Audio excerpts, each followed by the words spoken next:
Dios le bendiga, hermanos. Buenas tardes. Dios le bendiga. Qué bueno estar aquí en esta oportunidad. Pero siempre que tengo que venir aquí, óigame, no sé por qué tengo que dar esta introducción. Un día lo voy a dejar de dar. Pero qué fuerte es estar aquí también. De subir esas escalinatas y venir desde allá. No sé cómo decirle, pero se lo estoy diciendo. Es fuerte. Dios está en este lugar. Y le doy gracias al Señor por la oportunidad de compartir en esta tarde la palabra del Señor. Yo quisiera que usted abriera su Biblia conmigo, si la tiene, en el libro de San Juan capítulo 20 y el versículo número 30. San Juan capítulo 20 y el versículo número 30. Dice la palabra del Señor de la siguiente manera: Jesús hizo muchas otras señales milagrosas en presencia de sus discípulos, las cuales no están registradas en este libro. Pero estas se han escrito para que ustedes crean que Jesús es el Cristo, el Hijo de Dios, y para que al creer en su nombre tengan vida. Y si usted salta al capítulo 21, versículo número 1, dice, capítulo 21, versículo número 1. Después de esto, Jesús se apareció de nuevo a sus discípulos junto al lado de Tiberíades, y sucedió de esta manera. Hermano, esta porción de escritura que hemos leído, especialmente el versículo número 30 del capítulo número 20 del libro de Juan, parece indicar como que el libro de San Juan se hubiera terminado ahí en esa porción de escritura. De hecho, algunos estudiosos afirman, y predicadores y comentaristas, que Juan posiblemente terminó su libro ahí. Parecería ser como que la historia que él quería contar concluyó con ese versículo número 30. Pero de una manera providencial, y yo me imagino que esto pudo haber sucedido, Dios quiso que Juan regresara otra vez al rollo del libro que él estaba escribiendo y que continuara una historia que solamente él cuenta. Ningún otro de los evangelistas, ni Marcos, ni Mateo, ni Lucas, cuenta lo que ocurrió en el capítulo 21 del Evangelio según San Juan. San Juan tiene que contarnos acerca de la restauración de Pedro y la afirmación de los discípulos. Pedro, como nosotros vimos, negó al Señor, y lo negó de una manera cobarde, de una manera inusual. Porque no solamente nos dice la palabra del Señor, Mateo capítulo 26, versículo 74, que Pedro negó al Señor, sino que también como para afirmar, para que le creyeran, para que la gente estuviera seguro de que él no conocía a Jesús, comenzó a maldecir y comenzó a jurar. Pedro comenzó a decir malas palabras y comenzó a juramentar que él no había conocido a aquel hombre. Pero también nosotros sabemos, y esta es parte de la historia, que Pedro se arrepintió. Y que Pedro lo hizo con un llanto que nos dice la palabra, era amargo. Dice la palabra que lloró amargamente aquella negación. Y a diferencia de Judas, que cometió un pecado similar al de Pedro, el de traicionar a Cristo y entregarlo, Pedro se quedó con los discípulos para encontrarse con él luego de la resurrección. Y es en ese episodio de la historia donde nosotros nos encontramos en el capítulo 21, versículo número 1.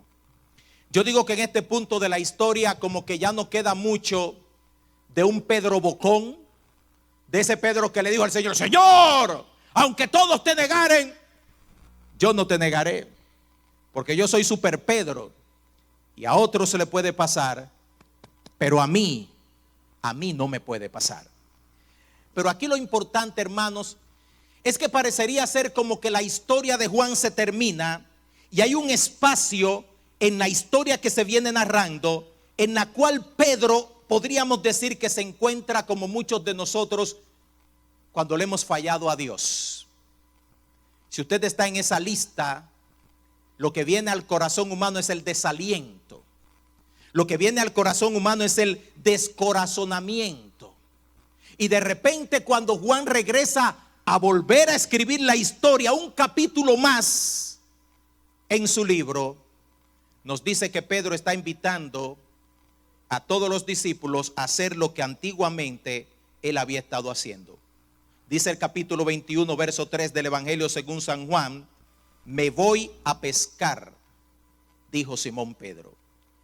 Y dijeron los discípulos: nosotros nos vamos contigo también. Yo no sé si los discípulos estaban recordando la manera cobarde que también ellos se mandaron y se escondieron cuando al Señor lo fueron a buscar. Yo no sé, hermano, si esta es la historia de su vida, pero fue la historia mía. Cuando uno le ha fallado a Dios, el corazón se llena de un miedo, de una vergüenza y de una culpa que casi no se puede controlar. Y la única cosa que pasa por la mente del ser humano posiblemente es volver al punto de seguridad suya, al punto de su comodidad, al punto donde usted no siente que hay un desafío en su vida. La culpa, la vergüenza y el miedo llenan de dolor el alma y paralizan al ser humano. Hay un espacio en el que es bueno que nos sintamos de esa manera. De hecho, la palabra del Señor nos dice que la tristeza que es según Dios nos produce arrepentimiento, y es bueno que nos sintamos mal cuando hemos fallado. Dice la palabra del Señor que eso nos va a conducir a reconciliarnos y arreglar nuestra relación con Dios. Y yo quiero decir esto: dele gracias a Dios, escuche esto, dele gracias a Dios si en su corazón hay sensibilidad. Porque si hay una tragedia en la vida y en el corazón de una persona, es que una persona no sienta nada, que una persona no le moleste el pecado, que una persona viene continuamente excusándose y disculpándose por acciones de su vida porque no quiere enfrentarse a la realidad de su propia conciencia o al Espíritu Santo de Dios. Pero si usted tiene la sensibilidad en su corazón de escuchar la voz de Dios todavía, dele gracias a Dios. Porque es una condenación de parte de Dios cuando Dios entrega a una persona a su propio camino y dice a un pecador: ya no te voy a hablar más, ya no te voy a tocar más, ya no te voy a buscar más, porque lo he hecho tantas veces y no me has escuchado, que hasta aquí llegamos contigo. El cuadro de muchos es lo que nosotros encontramos ahí en esta escena donde los discípulos se van a pescar. Hermano, yo no sé cómo sería su vida y cómo sería la mía si nosotros no pudiéramos entender que separados de Dios nada podemos hacer. Y hay momentos cuando nos olvidamos de esa lección y de ese principio en nuestra vida. Y cuando nos olvidamos de que separados de Dios nada podemos hacer, Dios abre un espacio en nuestra vida para permitir que nosotros entendamos que no hay prosperidad sin Él, que no hay fruto sin Él, que no hay multiplicación sin Él, que no hay bendición sin Él. El Señor no había llamado a Pedro y a sus discípulos para ser pescadores de peces. Él lo había llamado para ser pescadores de hombres. Pero cuando el desaliento llega al corazón y el desánimo llega al alma, muchas veces la gente quiere volver a lo que hacía antes. Y Dios nos quiere decir a nosotros: hermano, yo no te llamé para eso, yo te llamé para algo superior, para algo mejor.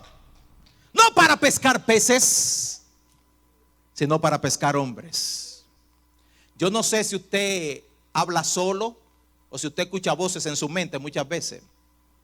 Pero a mí me ha pasado tantas veces que he escuchado la voz del enemigo decirme en mi corazón y en mi mente: tú no lo vas a lograr, tú no vas a poder.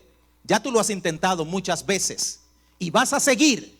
Tú no ves que tú no das para eso. Confórmate, resígnate. Agarra un banco en la iglesia, siéntate, dómalo y quédate ahí, porque los sueños de tu vida no lo vas a alcanzar. Y usted deja de soñar con grandes cosas. Y usted deja de soñar con que Dios le va a usar. Y usted deja de soñar con que Dios puede cambiar su lamento en baile. Y usted sabe que usted dice: me voy a pescar. Dios me llamó a ser discípulo, pero yo me voy a pescar. Si usted observa muchas otras historias de la Biblia, cuando nuestra mente, el enemigo, la gente nos impulsan a dar pasos atrás y estamos convencidos de que hasta ahí llegamos, que no damos para eso, que no tenemos fuerzas, hermano, para aguardar y para esperar, que no hay otra cosa sino muchas veces recordar nuestra incapacidad e insuficiencia. Yo quiero decirle que es ahí donde Dios interviene para que se abra un nuevo capítulo en nuestra historia. ¿Y usted sabe por qué? Porque a Dios le encanta la gente que es pobre en espíritu.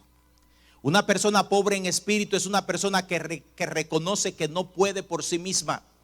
Es una persona que sabe que no puede en sus propias fuerzas, pero a la vez es una persona que reconoce que solamente puede con la fuerza, con la autoridad y con el poder de Dios. Es necesario ser un pobre en espíritu, pero es necesario no mirar atrás. Los discípulos querían volver al mismo lugar de donde salieron. Y a mí me alegra mucho que Jesús no se metió en el medio y dijo, pero ustedes ¿para dónde van? Yo no sé cuántos de ustedes oran por su pastor, hermano. ¿Cuántos oran por su pastor? El trabajo del pastor es un trabajo intenso, fuerte, difícil y a veces descorazonador. Porque así como usted ve este escenario de los discípulos, parecería ser que muchas veces los pastores y los siervos de Dios invierten tiempo, energía, capacidad, recursos en una persona. Y de repente esa persona da marcha atrás y no vuelve a la iglesia y no vuelve a los caminos de Dios y se aparta. Y parece ser como si 3 años y medio de discipulado intenso con el maestro se echaron a perder de repente. Pero en ese momento Dios es capaz de escribir un nuevo capítulo en nuestra historia. Dios escribe un nuevo capítulo en la vida de nosotros para mostrarnos que sin Él nada podemos hacer. Sin Jesús nada podemos hacer. Muchas veces Dios nos deja que hagamos lo que queramos y que cosechemos el fruto de nuestro propio esfuerzo y recibamos la consecuencia de nuestras propias decisiones. Dios siempre lo ha hecho así. Desde el Edén, Dios no se metió entre Adán y Eva para que no comieran del fruto que Él les había dicho que no tocaran, sino que no comieran. Pero Jesús, hermano, está desde la orilla observando todo lo que pasa. Dios nunca nos deja solos. No importa cuán fuerte sea la batalla, cuán desalentadora, porque mire usted, los discípulos fueron con toda la destreza que ellos tenían. Ellos eran pescadores. Ellos sabían lo que era pescar peces. A eso habían dedicado toda su vida. Pero dice la palabra aquí que pasaron toda la noche y nada habían atrapado. Tira la red para un lado, nada. Tira la red para aquel lado y nada. Y tira la red para más otro lado y nada. Y nada y nada. Y yo pienso que en algún momento de la noche, hermanos, estos discípulos dijeron, ni para pescadores damos. Ya no solamente no damos ni para discípulos, ahora ya no damos ni siquiera para pescadores. Mira cómo se nos ha arruinado la noche. Pero hay un Cristo de la gloria que está observando desde la orilla. Y desde la orilla Jesús está diciendo, digo yo, eso es lo que pienso, pobrecitos, pobrecitos, porque en su propia fuerza de sacar peces van a poder. En su propia fuerza no van a llegar a ningún lado. En su propia fuerza no van a tener fruto. En su propia fuerza no van a tener multiplicación. En su propia fuerza no van a tener prosperidad en su vida espiritual ni física ni de ninguna manera. Yo no sé cuántos de ustedes han estado midiendo el tiempo de este invierno, que ha sido bien largo, hermano. Bien largo. Pero yo le quiero decir que hasta el invierno más largo tiene su final. ¿Cuántos dicen amén? La noche más larga, un día le llega a su fin. Y dice la palabra del Señor que aquella noche fue vencida por el alba. Y hermano, es en el alba donde llega Jesús a iluminar nuestras vidas. Cuando las tormentas están pasando sobre nosotros y nosotros pensamos que hemos pasado la noche solos, hay un Jesús que nos ha estado observando cautelosamente y todo el tiempo, dejándonos que aprendamos la lección. Y si nosotros no aprendemos, hermanos, a hacer lo que hicieron los discípulos en la parte siguiente de aquella noche, yo le tengo noticias. Dios se va a complacer en repetirnos la lección una y otra vez. Hay personas que están en el ministerio que deberían dedicarse a los negocios. Pero hay personas que están haciendo negocio que Dios le ha llamado al ministerio. Pero andan huyendo, escondiéndose de Dios, haciendo las cosas que hacían antes porque eso le daba resultado. Y cuando se ponen a probar y a probar y a probar, se dan cuenta que ni para eso dan. Y cuando usted recibe esa palabra de Dios en su vida, hay una voz interior que le dice: es que Dios tiene algo mejor para ti. Y no se llama hacer lo que hacías antes, sino moverte con Dios hacia el próximo nivel. Hermanos, Dios es tan bueno y tan misericordioso en nuestras vidas, que nos enseña la lección suprema del éxito, de la bendición terrena y de la bendición eterna una y otra vez. ¿Y sabe cuál es? El secreto, si es que se puede llamar un secreto, se encuentra en la obediencia.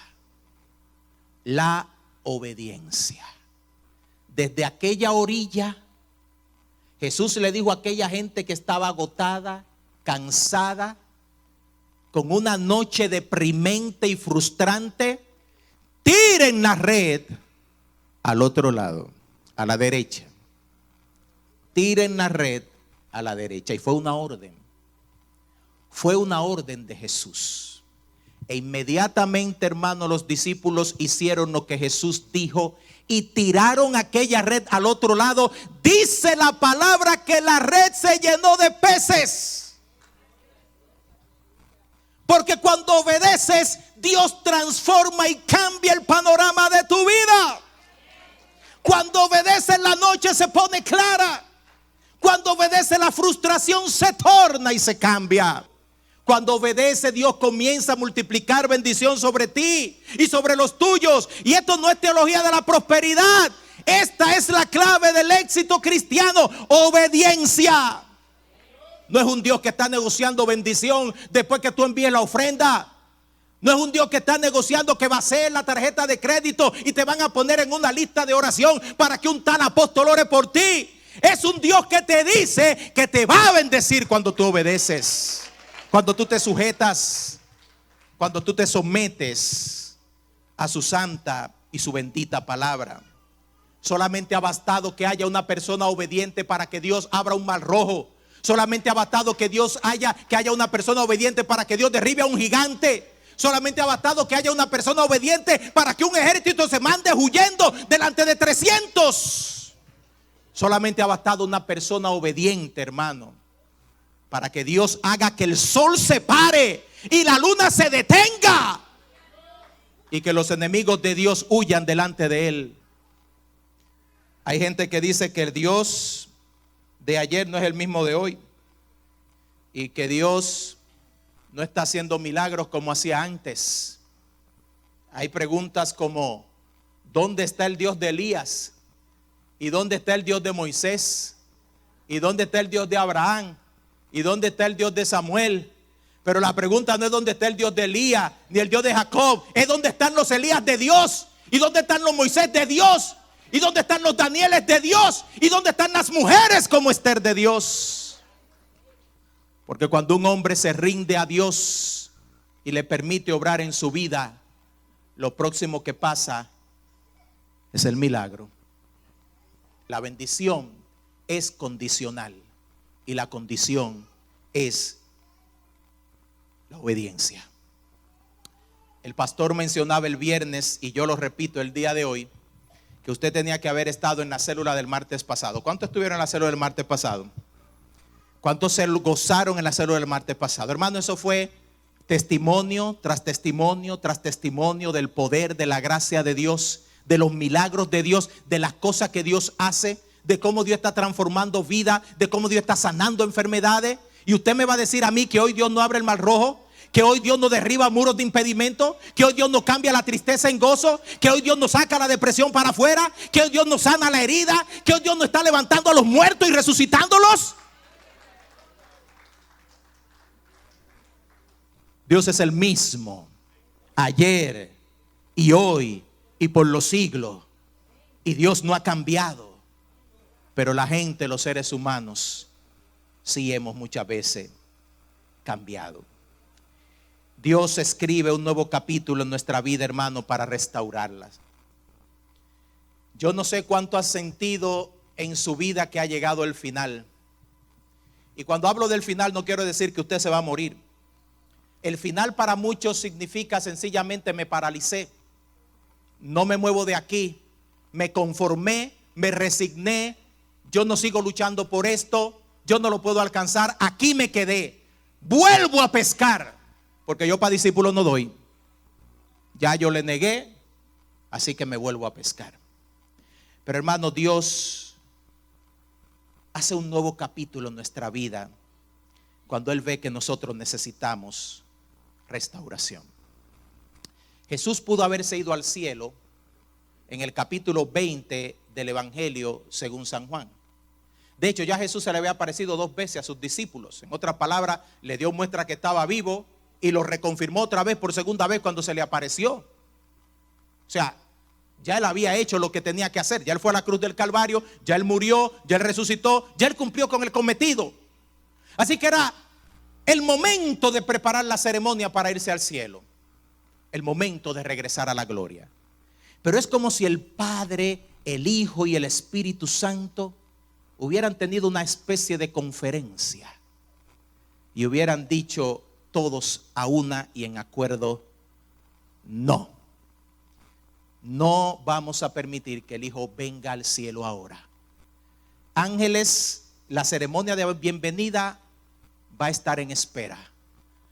Todo por una razón: hay que restaurar a Pedro. Vamos a parar el reloj del cielo, vamos a parar la agenda de Dios, vamos a parar el decreto, lo que sea, pero hay que restaurar a Pedro. Dios no tiene su agenda demasiado ocupada para nosotros. Dios no tiene su itinerario demasiado ocupado para nosotros. El teléfono de Dios no suena bip, bip, bip, bip, diciéndonos que está ocupado. El teléfono de Dios no nos dice: deje su mensaje después del tono. Cuando clamamos a Dios, hermano, hay unos oídos que están inclinados, listos para escuchar nuestra oración y para venir Dios a nuestro auxilio. Y Dios se detiene. Dios modifica su agenda, como lo hizo, hermano, con Bartimeo. Jesús iba para Jericó y estaba aprisa para cumplir con el cometido que tenía, pero había un pobre ciego que estaba diciendo: Jesús, hijo de David, ten misericordia de mí. Jesús, hijo de David. Y Jesús caminando y los discípulos empujando. Pero en un momento Jesús se detuvo y dijo: ¿qué pasa? Alguien está clamando. Dice la palabra, hermano, que los discípulos reprendían al ciego y le decían: cállate, deja de molestar al maestro. Pero él decía: no me callo, Jesús, hijo de David. Y Jesús se paró y cuando lo trajeron le dijo: ¿qué quieres que te haga? Y él dijo: Señor, que recupere la vista. Y Dios hizo el milagro. Jesús iba para la casa de Jairo a sanar una niña que estaba en ese momento enferma. Era algo que tenía prisa, hermano. Ahí estaba Jesús caminando con aquel hombre, Jairo, y se lo estaba llevando por delante para que llegara a prisa a sanar a aquella niña enferma. Pero una mujer con flujo de sangre, avergonzada por su propia enfermedad, avergonzada por su dolor, frustrada por 12 años de gastarlo todo con médico, fue y tocó el manto de Jesús. Y Jesús paró la agenda y dijo: un momentito, aquí nos detenemos. Alguien me tocó, porque poder salió de mí. Y Jesús sabía quién le había tocado, pero le estaba dando la oportunidad a aquella mujer de que saliera, de que diera la cara, de que diera testimonio, de que dijera: a mí me han sanado de la enfermedad. Y hermanos, ¿cuántos de nosotros necesitamos que Dios haga un paréntesis para venirnos a buscar y para venirnos a alcanzar? Y déjeme decirle cuán complacido se siente Dios de modificar su agenda por causa de aquellos que Él ama. Porque tú eres hijo, porque Dios ha puesto un llamado en tu corazón, porque tú sabes lo que Dios ha hecho en tu vida, porque le perteneces a Él, porque eres precioso para Dios. Dios no termina ninguna historia en derrota. Y es por eso que el capítulo 20, versículo 30 del libro de Juan no podía ser el final. No podía ser el final. Porque Pedro todavía no había sido restaurado, hermanos. Y la historia de Dios no termina en derrota y fruto. Lea el libro de Apocalipsis. Hay un Cristo de la gloria, triunfante, cielos nuevos, tierra nueva, el diablo en el infierno con todos los que le seguían y una iglesia triunfante en gloria. Ese es el final de la historia, venciendo en Cristo Jesús. Ese es el final de la historia. Y si Dios tiene que escribir un capítulo y otro, hasta que el final de tu historia sea que todo lo puedes en Cristo que te fortalece y que eres más que vencedor en Cristo Jesús. Yo no sé, hermano, cuántas veces Sansón le falló a Dios. Sansón le falló a Dios miserablemente. Fue un hombre de Dios. Fue una persona que Dios llamó no solamente para servirle, sino que de una manera especial Dios le dio a Sansón la capacidad de una fortaleza inusual que nadie más tenía. Y dice la palabra del Señor, hermano, que este hombre se metió con aquella mujer que era de los enemigos y allí comenzó a negociar lo espiritual con lo carnal. Y yo no sé si usted lo cree, pero en la escuela dominical a mí me enseñaron que la fuerza de Sansón estaba en los cabellos. Y hay gente que todavía lo cree, que eran los cabellos los que le daban la fuerza a Sansón. Hermano, mire, Dios le podía haber quitado la fuerza a Sansón la primera vez que le mintió a la mujer y que vinieron los filisteos. Y la segunda vez lo pudo haber quitado la fuerza. Y no era el cabello, era que Dios estaba con él. Y dice la palabra del Señor aquí, hermano, en el libro de Jueces capítulo 16, versículo número 20, que cuando agarraron a Sansón fue porque Dios se había apartado de él. ¿Y cuántas personas aquí piensan que es el cabello? Que la fuerza tuya es porque tú tienes cualidades, porque tú eres tan inteligente. Porque tú sabes, tú vienes de tan buena familia, a ti siempre te ha criado bien. Yo no le hago mal a nadie. Yo siempre me he fajado, mi propio esfuerzo. ¿No has visto colmado en Santo Domingo que se llaman así? Colmado, mi propio esfuerzo. Eso lo hice yo. Con mi propio esfuerzo. La palabra del Señor nos dice que a Sansón le creció el cabello una vez que estuvo atrapado y cautivo. Pero no le regresó la fuerza. Porque no era el cabello, era el Espíritu de Dios. Pero un día este hombre, hermano, en medio de aquellas dos murallas, clamó al Señor. Y le dijo al Señor: ay, Señor, permíteme vengarme de mis enemigos y de lo que me han hecho. Y aquel hombre quebrantó su corazón en llanto delante de la presencia de Dios. Y el Dios que le dio la fuerza una vez, se la dio otra vez. Y escribió nuevamente un capítulo en la vida de Sansón. Cuando ya los filisteos decían: a este se le acabó el libro, este no va para ninguna parte, aquí se acabó la historia de Sansón. Dios dijo: pues no se acabó, escribamos otro capítulo. Y dice la palabra del Señor que los que mató en su muerte fueron más que los que mató en toda su vida. Porque cuando Dios restaura tu vida y cuando Dios escribe un capítulo nuevo en tu vida, la gloria postrera es mayor que la primera. El milagro que Dios hace en tu vida es todavía más grande. La confirmación que viene a tu vida es todavía más poderosa. El mundo te va a medir por sus estándares. Te va a medir continuamente por los estándares. ¿Cuáles son los estándares del mundo? Que hay personas que son mejores que otras. Usted sabe. Hay personas que son de primera clase y personas de segunda clase y personas de tercera.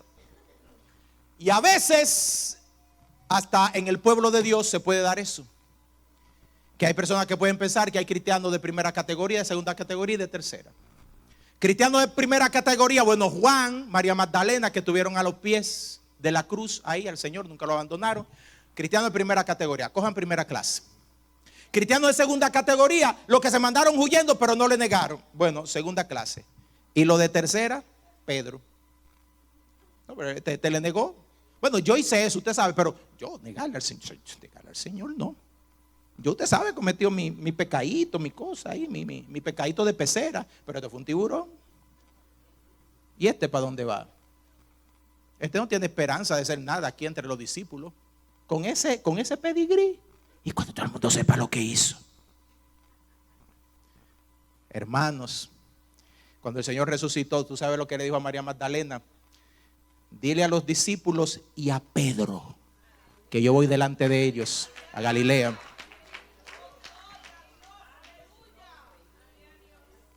Porque no depende del que quiere ni del que corre, sino de Dios que tiene misericordia. Porque cuando Dios ha hecho algo en ti, Dios lo va a confirmar por encima de ti. Y si es un Jonás que andas corriendo para Tarsis, cuídate, que hay un pecado que te va a tragar y te va a mandar para el lugar donde Dios te mandó. Es para Nínive que vas. Si hueles a profeta, vas a morir. Porque eso te llamó Dios. Deja de pescar, que Dios no te llamó a eso. Dios no te llamó a pescar pescado. Yo estaba escuchando al hermano Marco Sweet en una predicación y él dio una ilustración de un burro, que a mí me encantó esa ilustración, hermano. ¿Cuántos la han escuchado? La ilustración del burro, ¿verdad? ¿La han escuchado? Vamos a decírsela a los que no la han escuchado. Dice Marcos que en el cielo el Señor está recibiendo aplicaciones para burros. Y cuando yo oí ese, digo, wow, yo tengo esperanza entonces. Gloria a Dios. Yo moví las orejas, casi no se me mueven, pero yo la moví. Dije, aplicaciones para burros, pues eso suena bien. Hermano, el Señor escogió un burro. Un burro escogió el Señor para hablarle a un profeta cuando debió haber sido todo lo contrario. Que el profeta le hermana Elvira, que el profeta le hablara al burro, pero el burro, Dios lo cogió y lo puso a hablar y le habló al profeta. Le profetizó. Un burro, hermano, hablándole a un profeta. Este hombre Sansón, del que hablábamos hace un momentito, dice la palabra del Señor que agarró una quijada de burro, hermano. Mire, el burro estaba muerto. El burro ya era hueso y lo que quedaba era la quijada. Y el Señor agarró una quijada de burro muerto y lo convirtió en protagonista de una historia. Y con una quijada de burro acabó Sansón con un ejército. Mire, hasta los burros Dios le escribe un nuevo capítulo en la historia. Bendito sea el nombre del Señor. Si usted pensó que se terminó, no, Dios no ha terminado contigo. No se terminó. La historia continúa. En tu vida, la historia continúa. Si Dios agarró una quijada de burro muerto, hermano, y hizo esa gran maravilla, ¿qué no hará Dios con un burro entero vivo? Óigame, si algunos burros comenzamos a aplicar al cielo, usted se imagina, hermano, que Dios agarre esa aplicación y de repente usted sobre los lomos suyos lleve al Hijo de Dios mostrando su gloria y que todo el mundo grite: Hosana, Hosana, Hosana, Hosana, Hosana al Hijo de David, bendito el que viene en el nombre del Señor. Y el burro es usted, hermano, que lo va a llevar, porque fue un burro que usted el Señor para mostrar su gloria cuando entró a Jerusalén. Así que ya yo mandé mi aplicación. Si alguien me quiere acompañar, dígame que yo le voy a dar los datos y la dirección. Dios, hermano, no tiene miramientos. Dios no tiene categorías. Dios fue donde estaba Pedro para encontrarse con él y recordarle que lo que él había prometido no se iba a caer ni una sola palabra de esas en el suelo. El Señor le había dicho a Pedro: sobre esta roca, refiriéndose a su declaración de que Él era el Cristo, el Hijo del Dios viviente, sobre esa roca Él edificaría su iglesia. Y añadió más adelante: y a ti te daré las llaves del reino.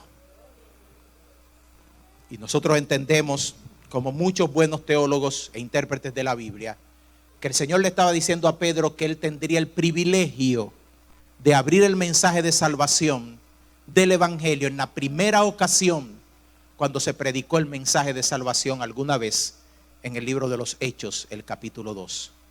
Ese privilegio le correspondió a Pedro. Dios escribe un nuevo capítulo en nuestra historia para verificar, cuánto le amamos. Y yo le puedo decir, hermano, que si hay algo que lo resume todo en nuestra vida, es esto. Jesús detuvo el reloj de la fiesta de su recepción en el cielo para encontrarse con Pedro.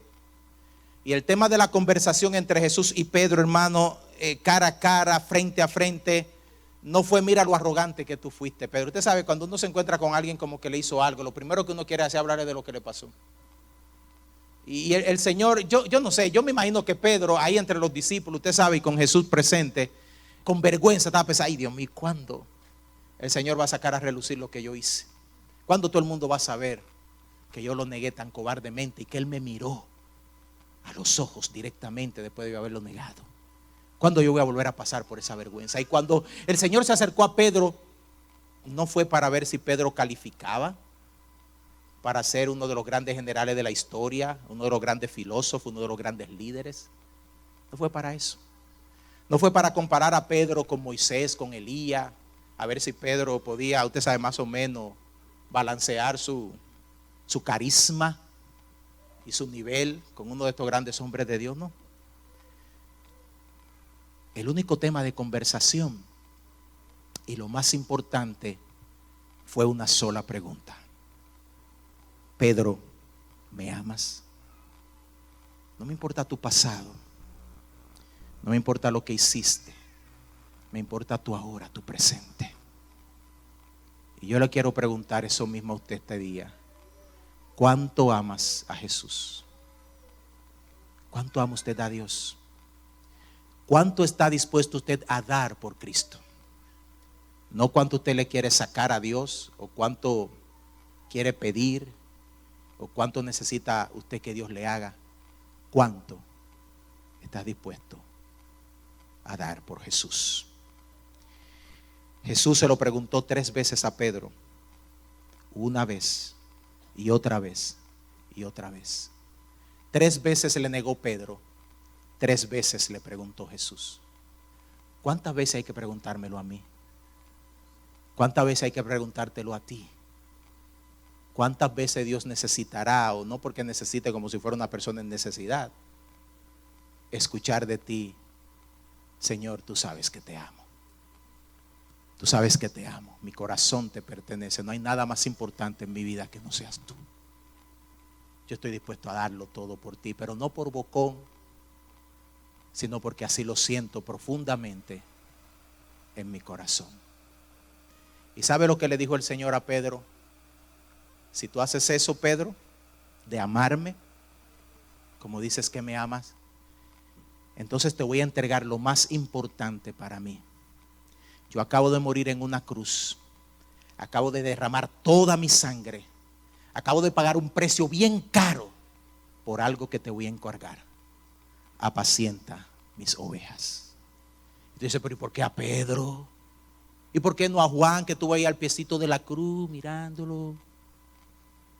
¿Por qué no a Juan, o quizás los otros que no cayeron en una situación tan profunda? ¿Sabe por qué, hermano? Porque el mundo está lleno de Pedros, y solo los Pedros podemos entender a los Pedros. Solo aquellos que han caído y se han levantado entienden lo que es caerse y levantarse. Solo aquellos que han sido heridos entienden lo que es sanarse. Solo aquellos que han sido restaurados entienden lo que es restauración. Solo aquellos que han sido perdonados entienden lo que es el perdón. Y cuando Dios te escribe un nuevo capítulo en tu vida, es para que tú vayas allá afuera a alguien que es como tú y tú le digas: yo estuve ahí donde tú estuviste. Yo también me negué. Yo también dije que no le conocía. Pero a él no le importó mi mal. Él vio mi necesidad.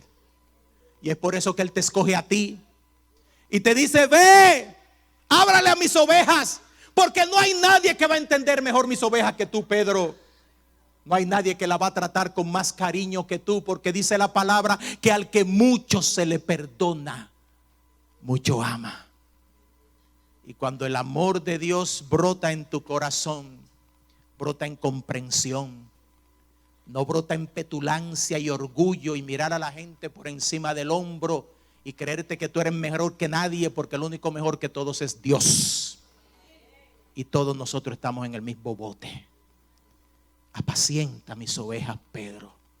Nadie las va a cuidar mejor que tú. Nadie las va a comprender mejor que tú. Nadie las va a tratar con mejores caricias que tú.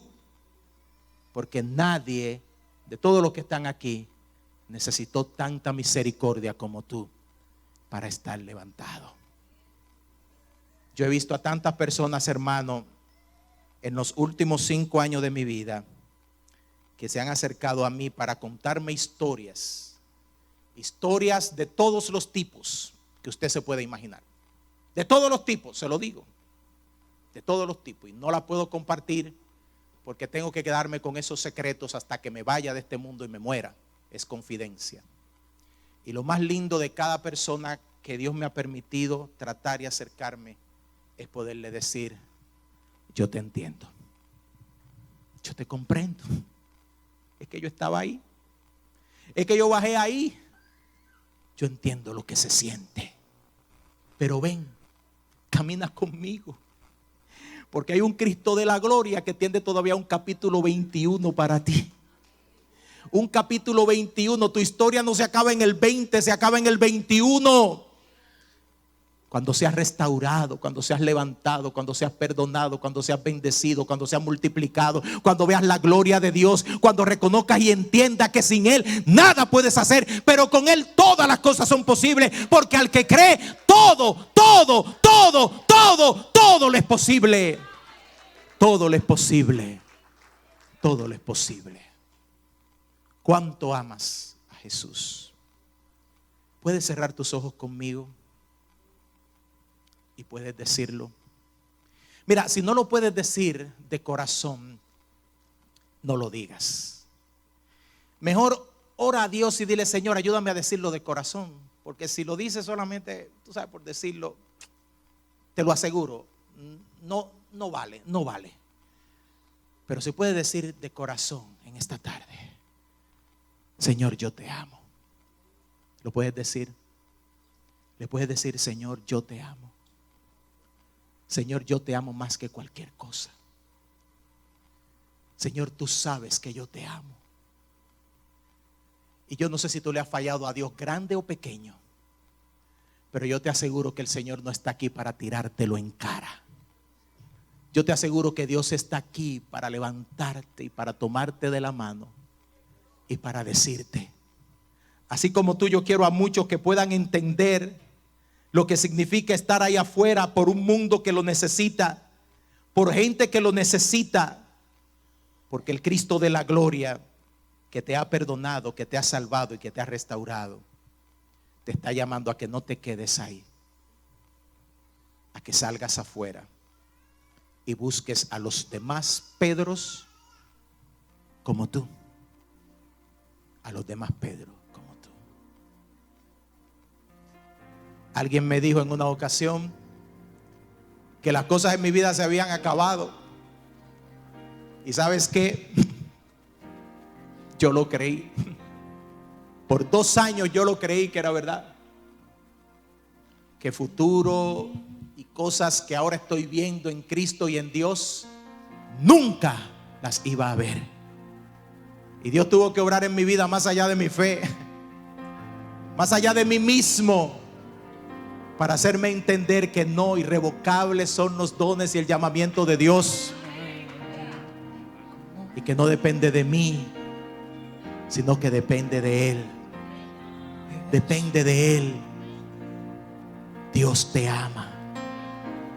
Jesús te ama. Y el amor de Dios es más grande de lo que tú te puedas imaginar. Y es por eso que en esta tarde yo he venido para decirte que hoy Dios escribe un nuevo capítulo en tu vida. Que hoy tú vas a obedecer a Dios en tu vida.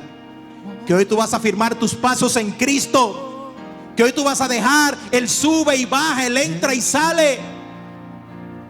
Y en vez de ser el Pedro piedrecita, vas a ser la roca sobre la cual otras personas inclusive se van a venir a apoyar. ¿Y sabes lo que vas a decir tú? ¿Sabes lo que vas a decir? Yo te comprendo, porque yo estuve ahí. Yo te comprendo, porque yo también me negué, pero Él me levantó. Póngase de pie todo aquel que ama a Jesús. Si amas a Jesús, ponte de pie. Si le amas de corazón, ponte de pie. Si estás luchando con esa declaración, quédate sentado. No te avergüences, esto no es religión, esto es realidad. Si le has fallado al Señor, yo quiero invitarte a venir aquí adelante al altar y pedirle perdón a Dios. Si en tu corazón hay una necesidad de restauración en tu vida, yo quiero invitarte a pasar aquí al altar y pedirle al Señor. Así mismo, pide permiso, así mismo, pide permiso. No te preocupes, pasa adelante. Pasa adelante. Y que tú le digas a Dios: Señor, tú sabes que yo te amo. Y yo esta tarde entiendo que mis errores y mis fallos y mis pecados no me descalifican, Señor. No me descalifican, porque tú me amas. Porque yo soy tuyo. Porque nunca lo he dejado de ser. Porque tu amor, Señor, sobrepasa mi limitación. Si te han dicho que tú no vas y que ya dejes tu sueño y que te quedes ahí, toma un banco en la iglesia. Mira, mujer, deja eso, que tú no das para eso. Reprende y en el nombre del Señor dice: sí, yo sigo mis sueños.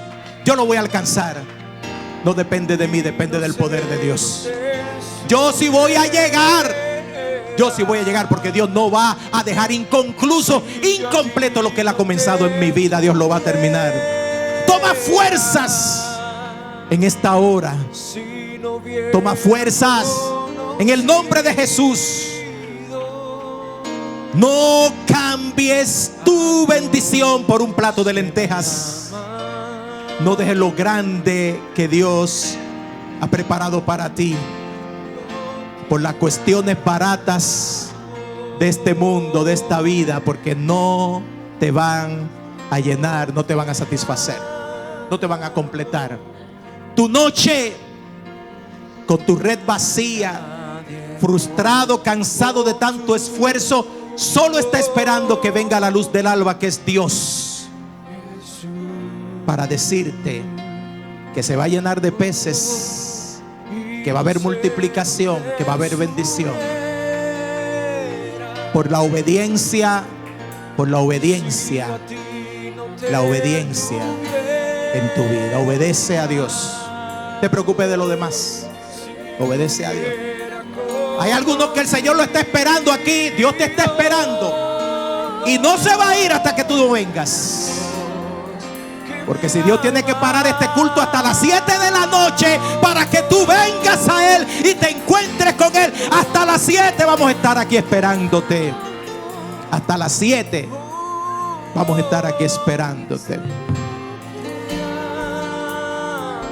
Porque Dios ha detenido el reloj del cielo por ti.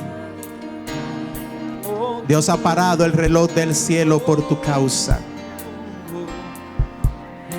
Porque te ama para encontrarse contigo.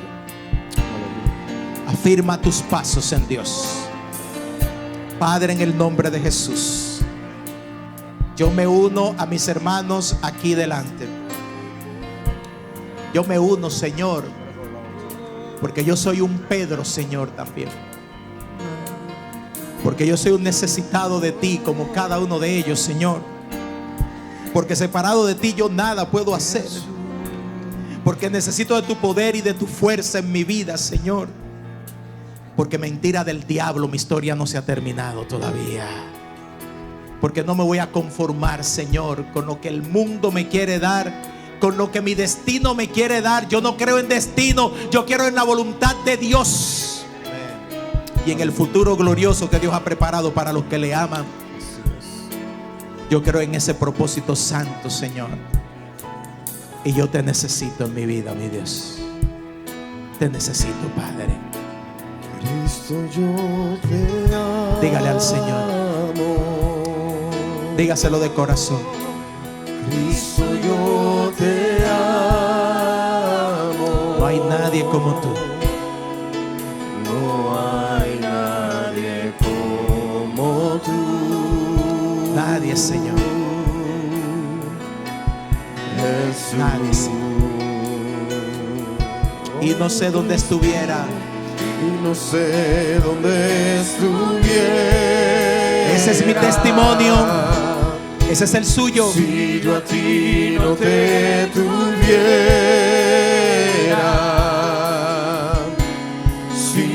hubiera conocido